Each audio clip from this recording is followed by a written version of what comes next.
Ovo su načini kako odrediti na temelju sadržaja neke imenice ili njenog nastavka kojeg je roda.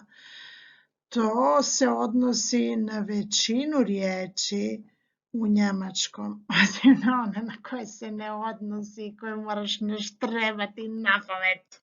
Dakle, nema imenice bez roda gramatičkog, koji se često ne podudara sa prirodnim. Muškog roda su osobe muškog roda ili nazivi muškog zanimanja. Prirodan rod životinja se ne mora podudarati s gramatičkim rodom. Tako su das Pferd, das Zebra, das Schaf, das Schwein, das Kamel, die Maus, die Ratte. Katkada prema sadržaju valja pokušati kreirati nekakvu rečenicu da bi zapamtili gramatički rod imenica. Katkada se to može, katkada se ne može. Primjerice, ein Mann gibt seinem Sohn einen Kuss, nimmt seinen Wagen und fährt weg. Lehrling, Fachbereich, König. Der Kunde ist König, meint der Lehrling in seinem Fachbereich. Može se, pa može se, ali ne uvijek. Prema nastavcima riječi stranog podrijetla. Azilant, analfabet, agent, amater, aktivist, autor. Na jedan ili na drugi način to valja upamtiti i može pomoći. Muškog suroda prema sadržaju nazivi auta, der Audi, der BMW, der Mercedes, der Škoda, vlakova, der C, der IC, alkoholnih pića, der Wein, der Schnaps, iznimka, pazi das Bier, zatim nazivi brda, der Medvednica, der Sljeme, iznimka, pazi, die Zugspitze i izvedenice iz glagola, Gang, Fang, tu je iznimka, die Fahrt.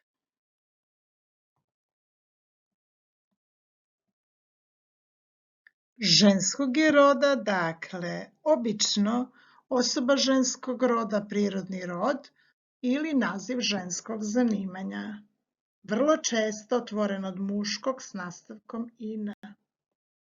Iznimke od tog pravila prirodnog ženskog roda su riječi Mädchen i Fräulein, zato što završavaju na hein i lein, što su manjenice. Dakle, one su srednjeg roda, isto tako kao i knjiga, bilježnica, kuća, soba.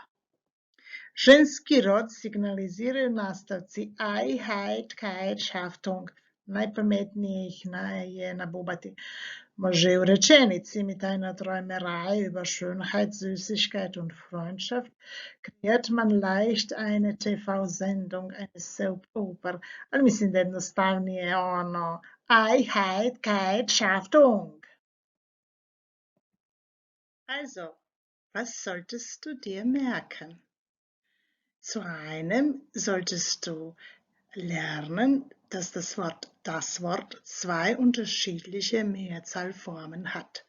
Wörter, also wie hier unterschiedliche Wörter, und dann Worte, ein Text in einem Satz. Dann solltest du dir merken, dass all die Wörter, die auf hen und lein enden, doch immer neutral sind, weil sie Diminutive sind.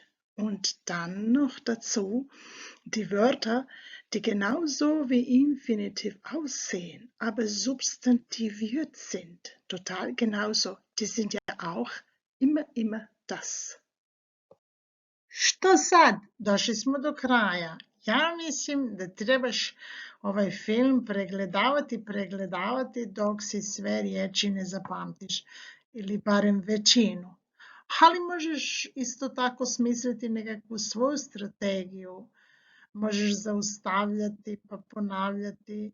Možeš isto tako napraviti print screenove pa si to staviti u poseban dokument ili u svoj OneNote. A možeš pisati i rukom ako ti je to najjednostavnije za zapamtiti. Ali mislim da je ovo puno pomoći, pogotovo neke od tih podataka, puno pomoći pri određivanju roda, a ostalo treba naštrebati na pamet. Bussi, tschüss, Ende.